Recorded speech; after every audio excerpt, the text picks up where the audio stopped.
روزانہ امام صاحب قرآن کی 4 آیتیں 3 آیتیں پڑھ کے سناتے ہیں تو کتنا وہ مطالعہ کرتے ہوں گے روزانہ، آدھا گھنٹہ 1 گھنٹہ. سمجھ میں آ گئی بات؟ کتنا وہ وقت نکالتے ہیں. ہمیں صرف کیا نظر آتا؟ ہاں آتی بھائی 5 منٹ نماز پڑھا چل جاتی. نہیں، دن بھر دماغ گھومتا رہتا ہے. میں بھی بیان کرتا ہوں نا، فجر میں قرآن کی تفسیر کرتا ہوں، عصر میں درس حدیث ہے. جو قرآن کی آیت پڑھنا دن بھر دماغ میں گھومتی رہتی، اس آیت کو عوام کے سامنے کیسا سمجھانا، کون سا قصہ لے کو آنا. قرآن میں اس کا لفظ کا ٹرانسلیشن بہت سخت رہتا، عوام کو سمجھانے کے واسطے مورٹ زبان میں کیسا بولنا، یہ سب دن بھر دماغ میں گھومتا رہتا. ہمیں گاڑیاں چلاتے رہتی، کھاتے رہتی، سوتے رہتی، اٹھتے رہتی، لیکن دماغ میں یہ سب گھومتا رہتا. کون سی حدیث پڑھنے جا رہا ہوں، اس حدیث کا معنی کیا، مطلب کیا، وہ حدیث صحیح ہے، ضعیف ہے، موضوع ہے، من گھڑت ہے، منکر ہے، اس حدیث سے متعلق کیا مسئلہ ہے، یہ سب سوچنا، تب جا کر کے آپ کے سامنے بیان کرتے ہیں. معمولی بات نہیں ہے امامت کرنا اور آپ کے سامنے بیان کرنا. بہرحال قرآن کریم کی یہ 2 صورتیں آپ کے سامنے میں نے مختصر انداز میں بیان کی ہے. ایک دل کو لگنے والی بات میں آپ کو سنانا چاہتا ہوں.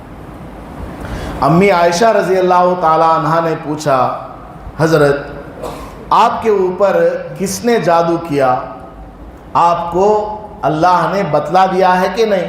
حضور نے فرمایا ہاں بتلا دیا، اس کا نام مجھے معلوم ہے، اس کا چہرہ مجھے معلوم، کس جگہ جادو کیا سب مجھے معلوم. تو امی عائشہ رضی اللہ عنہا نے کہا آپ صحابہ کو بتا دیجئے تاکہ وہ جا کر اس کی خبر لیں کہ پیغمبر کے اوپر جادو کیا ہے. تو نبی پاک صلی اللہ علیہ وسلم نے فرمایا نہیں، اللہ نے مجھے شفا دے دی ہے، اس لیے میں کچھ نہیں چاہتا، میں اسے بدلہ نہیں لیتا، میں اس سے بدلہ نہیں لیتا. روایت میں لکھا ہے کہ وہ آدمی زندگی بھر حضور صلی اللہ علیہ وسلم کے سامنے آتا جاتا تھا، گلیوں میں ادھر ادھر آمنا سامنا ہوتا تھا، ایک مرتبہ بھی حضور نے اس کو اشارے سے بھی نہیں کہا توچ نہیں کیا کرا سو. حالانکہ حضور کو 100% معلوم، اللہ تعالیٰ نے بتلایا، جبرائیل کے ذریعے بتلایا، قرآن کی صورتیں بیان کر کے نازل کر کے بتلایا. اس کے باوجود پوری زندگی حضور نے اس کا نام تک نہیں لیا. اپنے چہیتے دوست حضرت ابو بکر کو نہیں بتایا، عمر کو نہیں بتایا، عثمان کو نہیں بتایا، اپنے چچا زاد بیٹے حضرت علی کو نہیں بتایا، اپنی لخت جگر محبوب زوجہ امی عائشہ کو نہیں بتایا. پوری زندگی حضور نے نام نہیں لیا. وہ تو صحابہ کو کسی طرح اس آدمی کا نام معلوم ہوا، حضور نے نہیں بتایا. اور ایک عجیب بات، وہ جو نوجوان لڑکا تھا نا جس نے حضور کا کنگھا، اس کے 3-4 دانت اور حضور کے سر کے بال لے جا کر کے لبید بن عاصم کو دیا تھا، وہ نوجوان بیمار ہو گیا. وہ نوجوان بیمار ہو گیا تو حضور صلی اللہ علیہ وسلم اس کے گھر پر تشریف لے گئے عیادت کرنے کے واسطے. حالانکہ حضور کو معلوم ہے، فرشتے نے بتلایا ہے کہ یہی وہ بچہ ہے جس نے جادو کرنے میں تعاون کیا ہے، آپ کے سر کے داڑھی مبارک کے بال اٹھا کر کے دیا ہے. لیکن جب وہ بچہ بیمار ہو گیا، حضور صلی اللہ علیہ وسلم اس کی عیادت کرنے کے لیے، بیمار پرسی کے لیے خود چل کر اس کے گھر پر تشریف لے گئے. گھر پر گئے، اس کے سر پر ہاتھ پھیرا، کچھ پڑھ کر کے دم وغیرہ کیا، پھر کہنے لگے اس کو دیکھتے ہوئے اسلم، مسلمان ہو جا. وہ یہودی کا بچہ ہے، حضور کی خدمت میں آتا جاتا تھا، مسلمان نہیں تھا. اس سے فرمایا اے بچے مسلمان ہو جا. تو چھوٹا بچہ ہے، ابھی بالغ ہونے کے قریب تھا یا کچھ آگے تھا. اس نے اپنے باپ کی طرف دیکھا، ابو کیا کہیں گے اگر میں نے اسلام قبول کر لیا تو ابا جان کہنے لگے کر جو محمد کہہ رہے ہیں کر لے آج. جو محمد بول رہے ہیں آج مان لے ان کی بات کو، کیونکہ باپ کو بھی پتا ہے کہ میرے بیٹے نے جادو کرنے میں معاونت کی ہے، اس کے باوجود پوری زندگی حضور نے اس کو کچھ نہیں کہا، ایک بار بھی پوچھا تک نہیں کہ تو نے ہی میرے بال اٹھا کر کے دیے تھے۔ اور آج بیمار ہو گیا تو حضور خود چل کر کے گھر پر تشریف لائے، اس بیٹے نے کلمہ پڑھ کر کے اسلام قبول کر لیا۔ حضور صلی اللہ علیہ وسلم باہر تشریف لائے اور دعا پڑھی، الحمدللہ الذی انقذہ من النار، تمام تعریفیں اس اللہ کے لیے ہیں جس نے اس کو جہنم کے آگ سے نجات دے دی۔ اللہ کا شکریہ ادا کر رہے ہیں، کمال کس کا ہے؟ اپنا ہے، حضور کا خود کا کمال ہے، اپنے دشمن کو اس کی عیادت کے لیے جا رہے ہیں، دشمن کے پاس عیادت کے لیے جا رہے ہیں، اس کو دعائیں دے رہے ہیں، نصیحت کر کے آ رہے ہیں اور شکریہ اللہ کا ادا کر رہے ہیں۔ ہم 2 رکعت نماز پڑھتے ہیں تو پوچھنا کیا، میں نمازی بڑا، میں حاجی صاحب، میں فلاں صاحب، سب کچھ کرنے کے بعد حضور صلی اللہ علیہ وسلم کہہ رہے ہیں اے اللہ تیرا شکر ہے تو نے مجھ سے یہ کام کروا لیا، ورنہ میرے اندر کچھ بھی نہیں۔ ما عبدناک حق عبادتک وما عرفناک حق معرفتک۔ تو یہ حضور صلی اللہ علیہ وسلم کے اخلاق ہیں کہ اپنے دشمن کے ساتھ بھی اچھا برتاؤ کیا۔